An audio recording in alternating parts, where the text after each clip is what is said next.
Whoa, what's happening? How are you doing? You guys are good? Man, let me tell you, today is that day that I am not leaving the house no matter what. Hmm? I'm telling you. I told you yesterday how my week has been. You can even see in my eyes right now. So beat. Ooh, man, my week has been, that week was busy. I definitely needed some time off to just rest. But I can always rest from everything else. But this is one thing I enjoy doing, okay? So karibu sana, welcome to Man Cave. Today is Sunday. Beautiful, beautiful day out here. And it is so sad that I'm not living to go and experience the beauty, but I will experience it inside, within, on my coffee here and everything else that I'm going to be enjoying in this house today. Kuna siku zinafikanga, Meja alisema siku moja, kuna ile siku tu unasikianga utaki kwenda mahali. Now, for me, today is that day. I don't feel like going nowhere. Leo ni ile siku unapigiwa simu na maboys, ni aje kuna plot, unamwambia okay, endeleeni, I'm not coming. I'm out completely. You can even hear in my voice today, I'm beat beyond anything. I just need to rest. Um, because my week has been busy. Hii ni ile wiki imekuwa ya, that has been ile wiki ya shule, when schools go on break, midterm or closing, kuna kuanga na job sana, especially on my other way ra pahali natoa kakiru, my real job where I get money. And so there's a lot of orders. Everyone is asking, ni aje tunataka mahamri, tunafunga shule, we need 100 packets, we need this, we need this. And it's normally a very, very busy week. And remember, I still have supermarkets and shops to drop. Sasa ujue umeitishwa, hizi ni private zenye umeitishwa na bado kuna shops wanataka. So you have to work day and night, which is okay. For me, I enjoy it. I enjoy it because for me, that is my way of adding value to myself. And I'm really... inakuanga fiti because at the end of the week uko na kiru. If there is something you need to sort, you sort it out. Kama saizi with the inflation rates, the mafuta prices, the fuel prices, everything is up. So when you get an opportunity to make some good money, all of a sudden it's easy because una sort tuto tu vitu tu enye tunakuanga on a normal days itakuwa issue. So at least I'm excited because I got to sort out a number of things that I needed, especially for this coming new month. Unajua kila as we cross over to a new month, inakuanga time ya restock. So at least I've been able to do that, and I'm excited. I'm excited, huh? Oh yeah. So anyway, let's get to this. I hope that you've also had a good one, and that when you look back at your week, auoni tu mahasara, you can see so many things that that you have achieved in that one week. Because as men, we really have to, when you are the pillar, and so you have to make sure that you achieve as much as you can. Remember, I told you, even right now with the high cost of living, inflation, nini, this is the best time for you to invest. So if there is something and you've always wanted to invest, start making inquiries, because saizi you're going to need it very much. Because right now, remember, everyone is selling. I've met so many people who are selling houses, selling shambas, because maisha imekuwa ngumu. These kids have to go to school nini. And so if you're a young man, especially in between the age of 30 and 40, and you have some money stashed up somewhere, this would be a good time for you to buy yourself something. Buy yourself something that will appreciate in a value. Buy something that will be an asset. Wachana liabilities, man. If you need to buy a car, man, this is not the time for you to buy a car. Yeah, unaweza buy nduthi tu na maisha iendelee, but this is a time for you to invest. Buy an asset. Buy a house. If you always wanted to buy a house, this will be a good time for you to go and make, start looking into houses, because people are vacating. Watu wanahama mbaya sana, and so this will be a time for you to make that deposit on that house you always wanted to buy. Sawa sawa.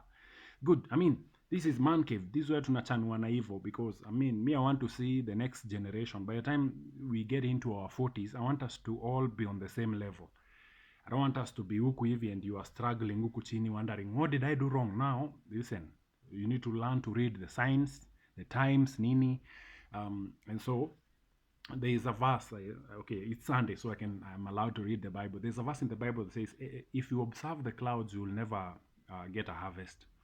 So if you're looking at the clouds, that means if you're looking at venye hali iko, you will miss out. because you look at it and say ni kugumu. Kila everyone around you is saying nikolito sijawahi ona wakati mgumu kama huu.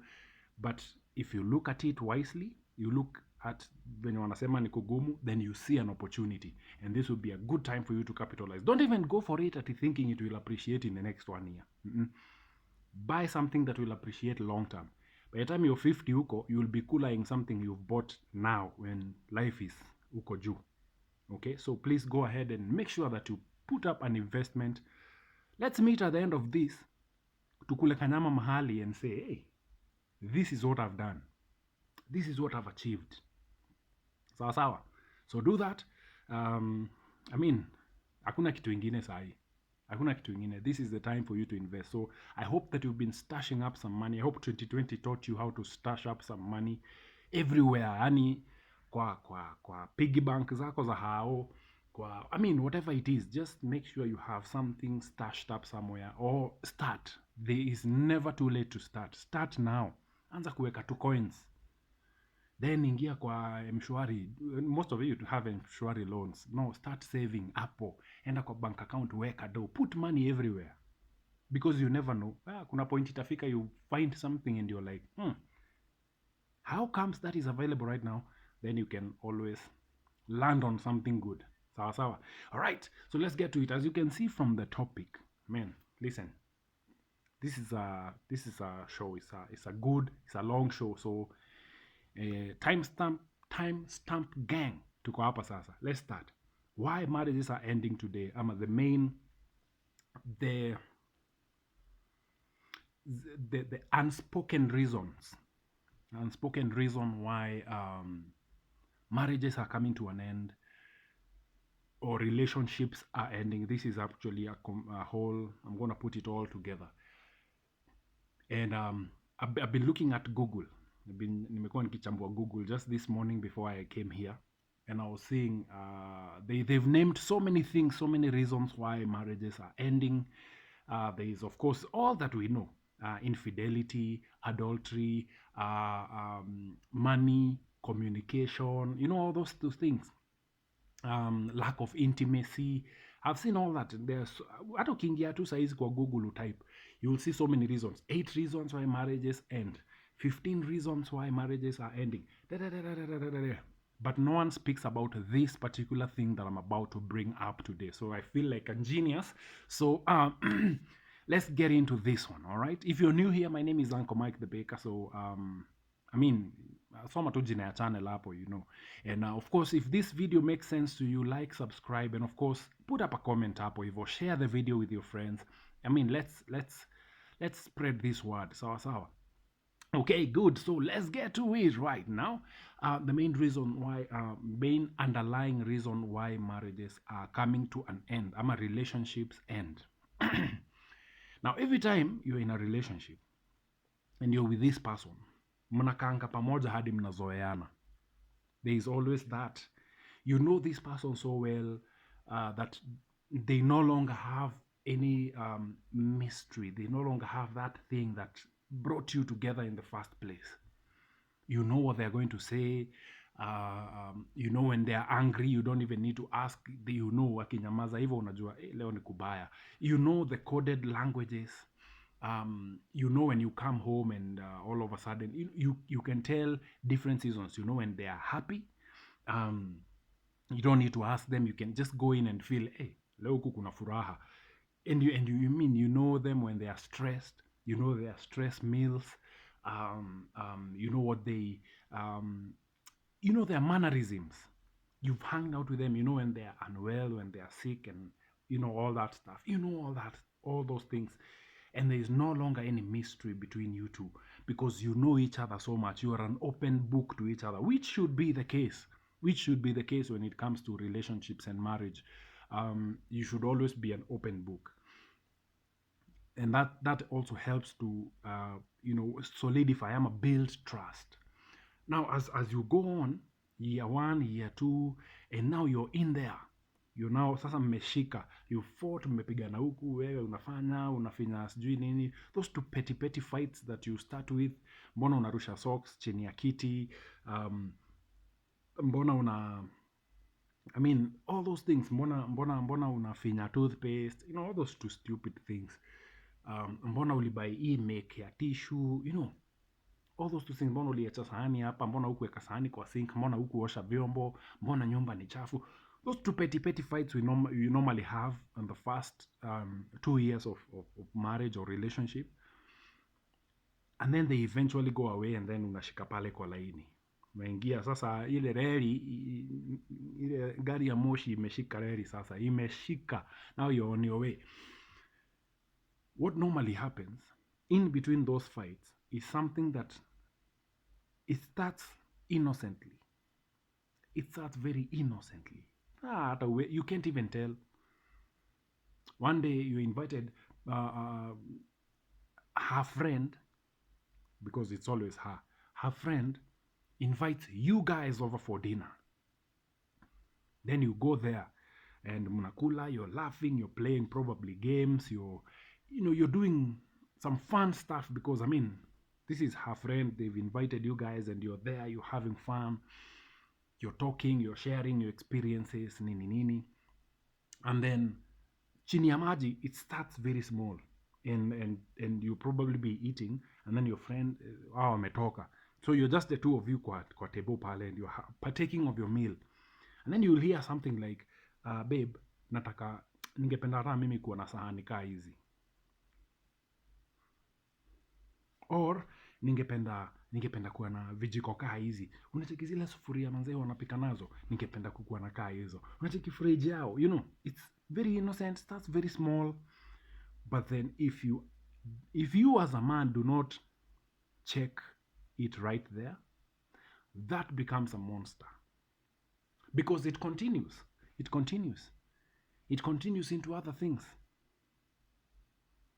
All of a sudden, her friends have gone to Mombasa with their husband. Wameenda Mombasa huko, and they are taking photos nini nini, and they post them online, and then she sees them and she's like, hey, unajua ni aje babe, hata mimi ningependa unipeleke Mombasa kama nani. Wacheki venye kina nani walienda Naivasha, hata mimi ningependa unipeleke hivyo. Remember, you didn't check it the first day, so it grows. Anything you allow, it will grow. It will grow into something that you will not like. So inaanza hivyo, something very small, to spoons nini, to napenda mug zao, nacheki mug zao vile zinakaa nini, and then you didn't check her, so you go back home umenyamaza, because for you it's not a big deal. Sasa hiyo ni nini, kikombe hiyo, probably you even have better. You probably even have better in your house, but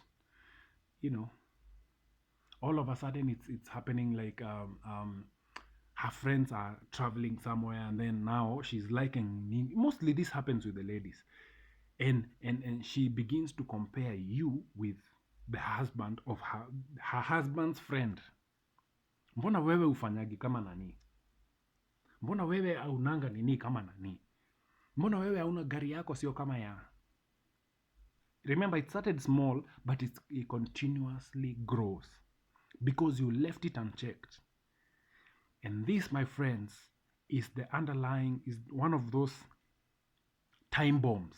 Starts simple, grows, and then eventually it ends up ruining both of you. And I'll call it comparison. You call it comparison because inaanzaga pole pole hivyo. Probably even it starts with you as a man. You're looking at her friend, unaona venye anajieka fiti. Her friend is probably married too. So you're looking at her, unaona na udem amejieka fiti sana, udem uenda gym, udem ufanya. Then you come and begin to tell your wife, hey, by the way, umecheki besti yako siku hizi vile na workout. Umecheki besti yako vile siku hizi anakaa hapo, umecheki venye. And then inaanza kidogo hivyo, before you know it, you're accusing your spouse, your wife, unamwambia, hey, wewe hata ukuangi kama nyokafi. Unaonangi nyokafi venye ako na shape. Wewe angalia hivyo umejiachilia. Oh bro, that is the end of your marriage. Hata hakuna kitu kingine after hapo. Because now what happens, it started innocently. She started by telling you about the plates and the 2 spoons and nini. Then you ukanyamazia. It is a red flag. Ukanyamazia. It went from spoons to plates to fridge to hao yao. Unachikile apartment hao wanaishi, si hata si tuhame hapa tuende apartment kali ka hiyo. Kuna apartment niliona zinajengwa mahali na hapa hivi zitakaa fiti, tuhame huko. Not really because she wants to move, not really because where you live is uncomfortable, but she wants to live like her friend. Anataka kuwa na vitu kama best yake. She, women always have this. This is very common. Anataka wakati ataalika best yake home, wakati best yake atakuja kutembea, aone pia yeye ako class ingine. And she also like, hata mimi nataka kuwa na hiyo kwangu. You see that wall behind me right there? That used to be our wall gallery back when I was married. Now, that idea came from a friend of my ex-wife's. We went there to visit. She saw the wall there and she's like, hata mimi nataka kuwa nakaa ile. And before we know it, it was here. It took a while, but it was here. One day nimetokea job. I was still in radio. So nimetokea job, nimekuja jioni, tired, nini. I opened the door, boom. And there's a whole wall picture gallery there. And I was like, wow, okay. But then I knew that was from her friend's house. Now it starts off innocently. Before you know it, unaanza kufeel inferior because unafeel ni kama you're not doing enough. You're doing, yes, your part. Because, everyone has their own path to go. You're doing your part. But because of all this comparison all the time, you begin to feel like you're doing less. You begin to feel like you're less than because you're always being compared to someone else. They go to Mombasa, you're like, me, I can't afford to go to Mombasa, so I'll take you on a road trip. We're going to go to the Thompson Falls, Nyahururu. So we sit in a wherever we go. Unarudi hapa hivi and you come back. Of course, you've taken your photos and all those moments, you've shared them. Then you come back. And then the next day, her friend posts her Mombasa pictures. And all of a sudden, all the trip you had was as useless as it can be. Because sasa unaanza kwambia, cheki hata hawa alienda coast. Si hata mimi nipeleke coast siku moja. You're like, boss, jana tumetoka place ingine, tumetoka road trip jana. Just yesterday, you're like, hii ilikuwa ya jana, saa tuende coast. Because she wants to live up to her friend's standards. Then all of a sudden, what does that do to you as a man? It makes you feel so inferior. It makes you feel so, whatever you're doing is not enough. It makes you feel like you're less than because you're not living up to her, standards. Zile standards yeye amejiwekea because yeye anajicompare every time na best yake. And even I'll flip this the same way it feels for you. I'll flip this.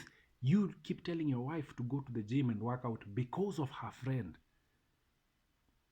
You're looking at, hey, cheki venye Nyox venye anakaa fiti siku hizi. Cheki venye amekuwa akiwork out. Cheki manze venye, hebu cheki hii photo. You're always comparing her with her friend.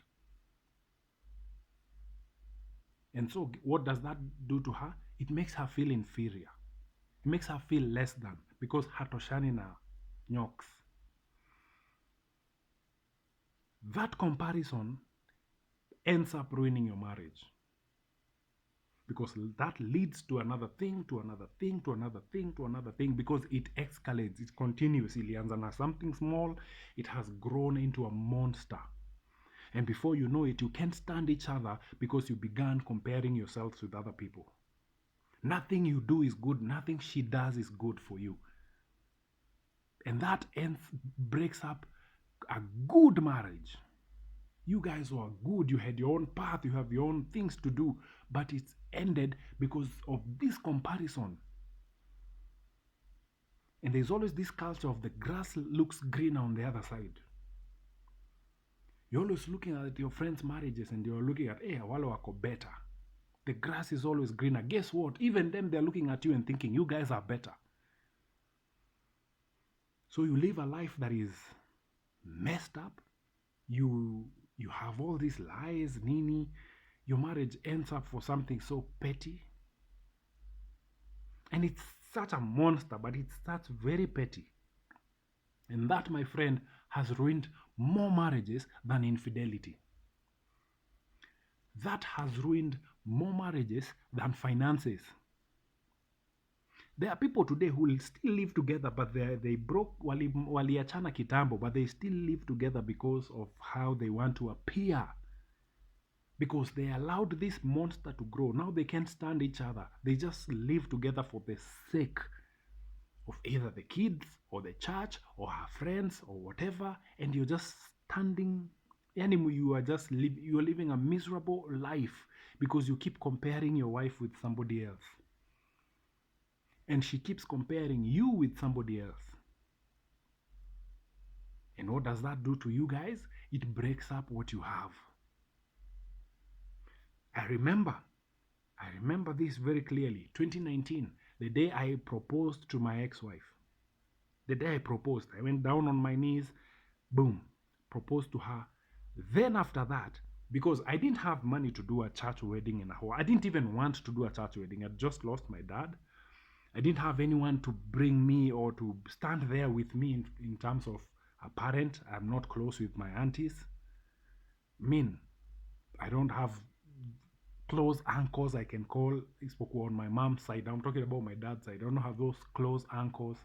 I have cousins, yes, who are older that I could call and wakuja wasimame na mimi hapo. But that parental guide I don't really have.